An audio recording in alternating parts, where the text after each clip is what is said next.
Le projet Xbox 83 et la Crique de l'Aube ont le plaisir de vous présenter dans le cadre du cycle arthurien Jacques Boulanger, le chevalier à la charrette à Madame Jérôme Tarot. Résumé des 6 premiers chapitres. Comme il l'avait demandé au roi Arthur, Méléagant a remporté la reine Guenièvre en battant Queue le sénéchal en duel, qui depuis est également son captif. Gauvin et un chevalier mystérieux sont sur leurs traces pour sauver la reine et le malheureux sénéchal. Une dame que nos 2 chevaliers ont rencontrée souhaite absolument savoir qui est ce chevalier mystérieux. Pour y parvenir, sur conseil avisé de sa sœur, elle propose de les aider à un carrefour contre un don que chacun lui devra. Elle leur lance 2 défis. Chacun prend ainsi une route différente. Chapitre 7. Lancelot n'avait fait que peu de chemin quand il entendit qu'on le hélait, et il vit la demoiselle du carrefour qui sortait d'un sentier de traverse.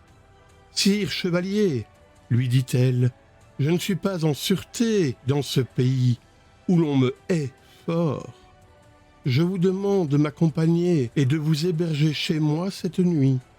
J'irai volontiers avec vous, mais il est trop tôt pour s'héberger. Le lieu n'est pas proche, et si vous passez, vous ne trouverez plus aujourd'hui ni ferme ni maison. D'ailleurs, ne me protégerez-vous pas? J'ai grand besoin de vous. Vous n'aurez nul mal, dit Lancelot, si je puis vous sauver. Ils chevauchèrent de compagnie jusqu'à ce qu'ils arrivassent, à la nuit tombante, devant une maison entourée d'une palissade. Avant que Lancelot eût pu lui donner la main, la demoiselle avait déjà sauté à bas de son palefroid.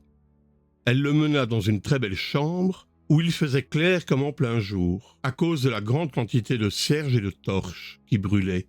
Et là, elle lui ôta son aume et son écu, et il se désarma. Enfin, elle lui passa un beau manteau d'écarlate fourré d'une grosse zibeline. Il y avait sur un banc 2 bassins d'eau chaude avec une blanche serviette bien ouvrée. Quand ils eurent lavé, ils s'assirent à une table couverte de viande, de hanapes d'argent doré et de pots pleins de morée et de fort vin blanc. Après le manger, ils allèrent prendre l'air un moment à une fenêtre donnant sur le jardin. Puis la demoiselle mena Lancelot devant un riche lit, très bien garni de draps blancs et d'une couverture tissée d'or et fourrée de verre, qui eût été bonne pour un roi.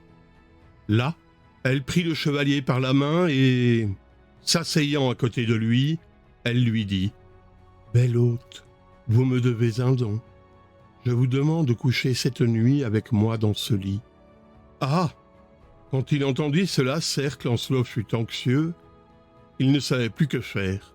« Demoiselle, murmura-t-il, demandez-moi telle autre chose que vous voudrez. » Mais il lui fallut tenir son serment. Les chandelles éteintes, ils se couchèrent l'un et l'autre, mais Lancelot n'ôta point sa chemise ni ses braies, et il n'osa tourner le dos à cause de la vilainie qu'il y aurait eu à cela, ni le visage à cause du péril. Mais il s'éloigna d'elle autant qu'il put et resta étendu sur les épaules sans bouger ni mot dire.